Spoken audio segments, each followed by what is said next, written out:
ಮೊನ್ನೆ ಹಿಂಗೆ ಸೋಷಿಯಲ್ ಮೀಡಿಯಾದಲ್ಲಿ ಸ್ಕ್ರಾಲ್ ಮಾಡ್ತಿರ್ಬೇಕಾದ್ರೆ ನಾನೊಂದು ಗೇಮಿಂಗ್ ಕನ್ಸೋಲ್ ನ ನೋಡ್ತೀನಿ. ಅದು ಫ್ಲಿಪ್ಕಾರ್ಟ್ ಅಮೆಝಾನ್ ಅಲ್ಲಿ ಅವೈಲಬಲ್ ಇದೆಯಾ ಅಂತ ಸರ್ಚ್ ಮಾಡಿದಾಗ 2,500 3,000 ಅವೈಲಬಲ್ ಇರುತ್ತೆ. ಅದನ್ನ ಆರ್ಡರ್ ಮಾಡ್ತೀನಿ. ಡೆಲಿವರ್ ಆದ ತಕ್ಷಣ ನನಗೆ ಗೊತ್ತಾಯ್ತು ಇದು ಚೈನೀಸ್ ಇಂಪೋರ್ಟೆಡ್ ಪ್ರಾಡಕ್ಟ್ ಅಂತ.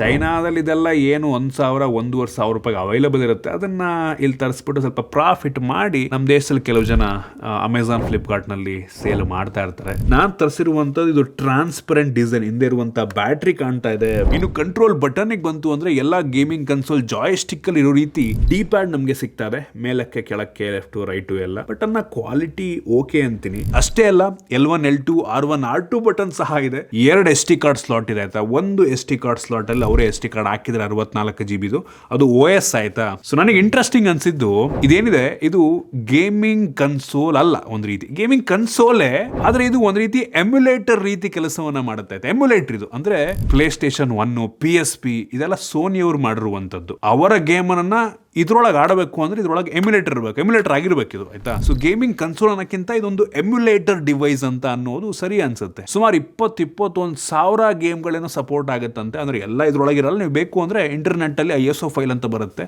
ISO ಡೌನ್ಲೋಡ್ ಮಾಡ್ಕೊಂಡು ಹಾಕೊಂಡ್ರೆ ನೀವು ಇದ್ರೊಳಗಡೆ ಆರಾಮಾಗಿ ಗೇಮ್ಸ್ ಗಳನ್ನ ರನ್ ಮಾಡಬಹುದು. ಸೋನಿ PSP ಮಾಡುತ್ತೆ, ಕ್ರೇಜಿ ಹ್ಯಾಂಡಲ್ ಡಿವೈಸ್ ಅದು. ಪ್ಲೇ ಸ್ಟೇಷನ್ 1 ಇದು ಆಕ್ಚುಲಿ ಎಮ್ಯುಲೇಟ್ ಮಾಡುತ್ತೆ. ಅದರಲ್ಲಿ ನನಗೆ ತುಂಬಾ ಇಂಟ್ರೆಸ್ಟಿಂಗ್ ಅನ್ಸಿದ್ದು GTA Vice City ಇದೆ ಆಯ್ತಾ. Vice City ಅಂದ್ರೆ ನಾವು PC ಆಡೋ ಲೆವೆಲ್ ಅಲ್ಲ, ಇದಕ್ಕೆ ಅಂತ PS1ಗೆ ಸ್ವಲ್ಪ ಮಾಡ್ ಮಾಡಿರ್ತಾರೆ ಆಯ್ತಾ. ಸೊ ಆ ತರದ್ದು ನೀವು ಆಡ್ಬೋದು. ಗಾಡ್ ಆಫ್ ವಾರ್ ಇದೆ, ಕಾಲ್ ಆಫ್ ಡ್ಯೂಟಿ ಇದೆ. ಇವೇ ನಂಗೆ ಅನಿಸ್ತಂಗೆ ಒನ್ ಆಫ್ ದ ಬಿಗ್ಗೆಸ್ಟ್ ಗೇಮ್ಸ್ಗಳು ನಾವು ಇದ್ರಲ್ಲಿ ಆಡಕ್ಕಾಗುವಂಥದ್ದು.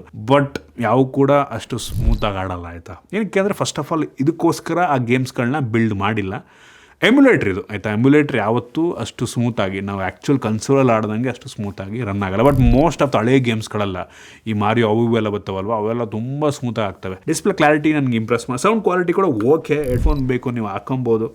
ಸೊ ಟೈಮ್ ಪಾಸಿಗೆ ನಂಗೆ ಅನ್ನಿಸ್ತಂಗೆ ಚೆನ್ನಾಗಿದೆ. ಅವ್ರು ಹೇಳೋ ಪ್ರಕಾರ ಇದರಲ್ಲಿ 3,500 mAh ಕೆಪಾಸಿಟಿ ಬ್ಯಾಟ್ರಿ ಇದೆ ಮತ್ತು ಬಾಕ್ಸ್ ಮೇಲೆ 6 hour ಏನೋ ಆಡ್ಬೋದಂತೆ ಕಂಟಿನ್ಯೂಸ್ ಆಗಿ. ಬಟ್ ನಂಗೆ ಅಷ್ಟೊಂದು ಆಡ್ಬೋದು ಅಂತ ಅನ್ನಿಸ್ಲಿಲ್ಲ. ನಾವು ಟೆಸ್ಟ್ ಮಾಡಬೇಕಾದ್ರೆ ಒಂದು 3 hour ಎಲ್ಲ ನಂಗೆ ಅನ್ನಿಸ್ತಂಗೆ ಆಡ್ಬೋದು. ಡಿಪೆಂಡ್ಸ್ ನೀವು ಯಾವ ಥರ ಗೇಮ್ ಆಡ್ತಿದ್ರೆ ಅದ್ರ ಮೇಲೆ ಡಿಪೆಂಡು. ಕೆಲವೊಂದು ಗ್ರಾಫಿಕ್ ಗೇಮ್ ಆಡ್ತಿದ್ರೆ ಜಾಸ್ತಿ ಹೊತ್ತು ಬರಲ್ಲ. ಮತ್ತು ಇನ್ನೊಂದು ಡ್ರಾಬ್ಯಾಕ್ ಏನಪ್ಪ ಅಂತ ಅಂದರೆ ಈ ಬಟನ್ಸ್ಗಳೆಲ್ಲ ಯಾವ ಬೇಕಾದ್ರೆ ಹಾಳಾಗ್ಬೋದು ಆಯಿತಾ.